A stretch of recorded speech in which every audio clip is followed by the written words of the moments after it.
In this chapter, the authors discuss why a target audience is important to consider in the planning process.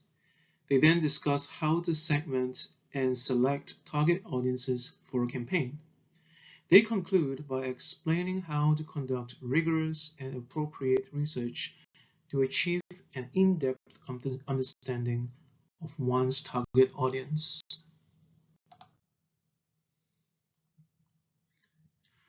What is a target audience? A target audience is the people whom you intend to influence with your strategic communication campaign. They might be internal or external to an organization.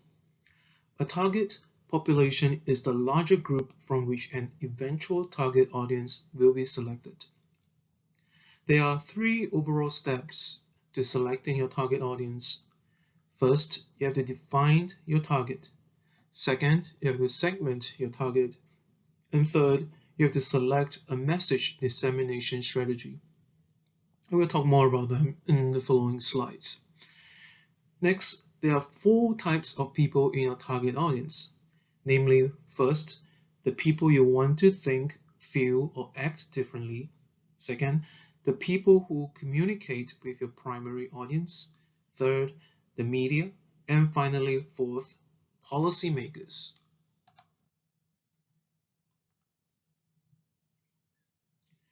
Segmentation refers to defining subgroups of your population according to common characteristics.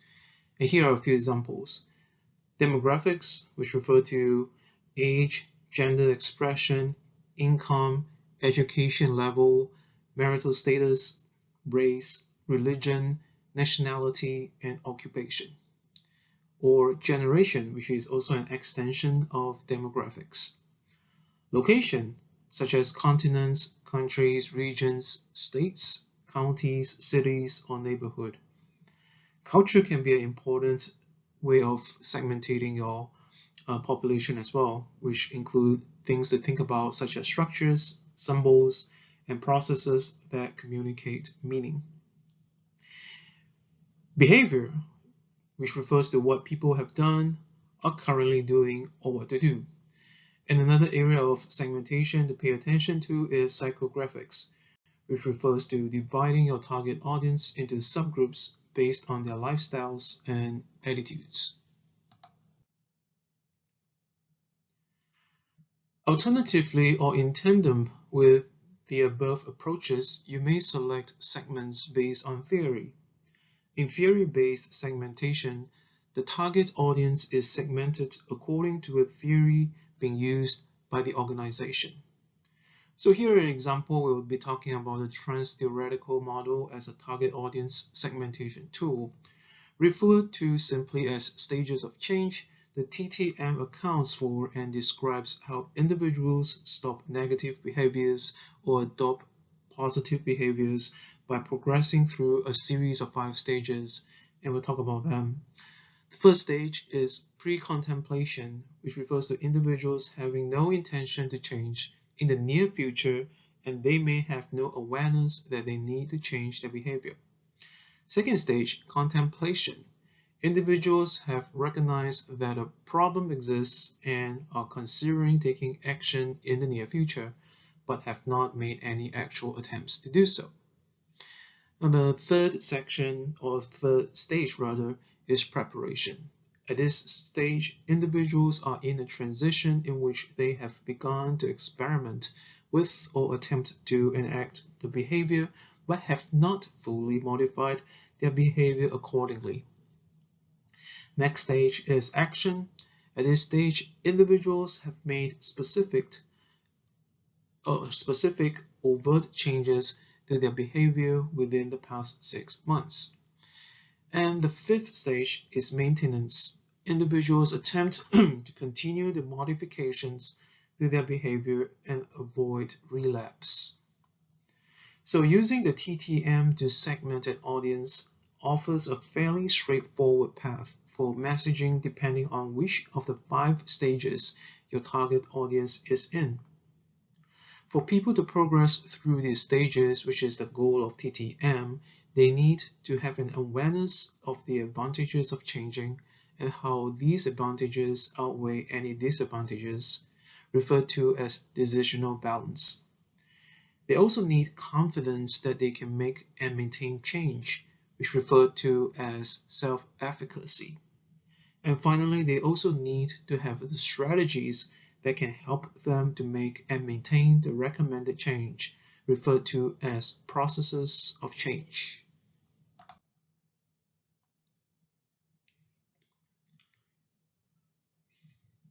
There are several message dissemination approaches. We'll look at three of them in this course. The first one is the mass communication approach. In the mass communication approach, one consistent message is sent to the entire target audience. It is also being referred to as undifferentiated marketing, full marketing, or mass marketing. It might be most beneficial or profitable for an organization to target every audience that it can with its messaging.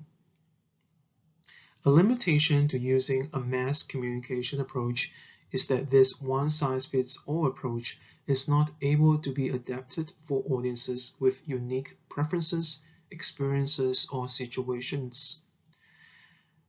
The second approach we'll be looking at is the targeted communication approach. In targeted communication, segments of the target audience are selected and messages are adapted for each segment. It is also referred to as differentiated marketing. In this type of approach, you may choose to focus on all segments at different points in time using a phased approach. By using this approach, organizations can address multiple segments even with limited resources or funding to carry out campaign messages. You can also choose to just focus on one or two prioritized segments, known as concentrated marketing. In this approach, campaign designers focus on developing highly specific and unique strategies for one or two segments and essentially eliminate the others. So what are some considerations that are common to organizations? They include segment size, segment need, segment readiness, and overall benefit. The third approach that we'll be considering is the tailored communication approach. Unique messages are adapted based on the unique needs and characteristics of individuals in the target audience. Tailoring most often involves computer-based programs and algorithms that can produce relevant, interesting, and appropriate messages for each individual member of the target audience. It is the most complex of the three messaging dissemination strategies, but it is not necessarily the most expensive.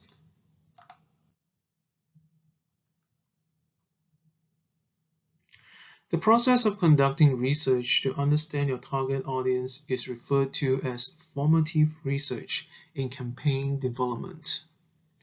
Formative research involves both qualitative and quantitative research methods used to help campaign designers develop their programs prior to implementation.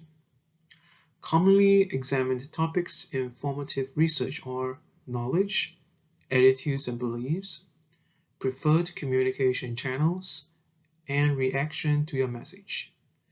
In conducting formative research, you will select a sample of people from your target audience to survey, speak with in a focus group, or examine on social networks.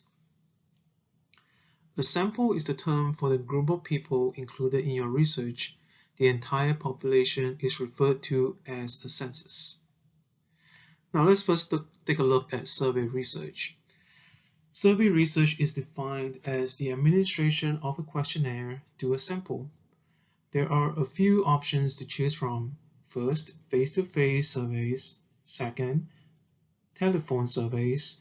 Third, self-administered paper and pencil surveys. And third, or rather fourth, self-administered online surveys. There are limitations to only using surveys to understand your target audience, such as the social desirability effect. Another way that you may or strategic communication campaigns may conduct formative research is through focus group research. Focus groups are generally defined as small groups of people with particular characteristics convened for a focused discussion of a particular topic. Focus groups should remain relatively small. They typically rely on purposeful sampling techniques. Focus groups are a focused discussion in that there should be a guide or purpose for the questions being asked. Discussions can be affected by a number of relational elements, such as participants not being comfortable with the moderator. Multiple focus groups are needed to reach theoretical saturation, or a point where no new themes are emerging. They remain popular and are widely used in market research. Another form of formative research we might be more familiar with is social network analytic and content analytic research. This category of formative research is considered to be very popular and affordable. Early insights into your target audience can be crucial to developing appropriate and promising messages for your strategic communication campaign. Analytics might be best for the continual and ongoing process of understanding your target audience. Now, in sum, it is important to know what is important to your target audience, how they react to a certain message, and what they pay attention to could potentially fluctuate on a daily basis. Having systems in place to continually assess and stay in communication with your target audience is just as important as these initial steps of defining and understanding them. Organizations must always keep their intended audience at the forefront of their decision making in communication.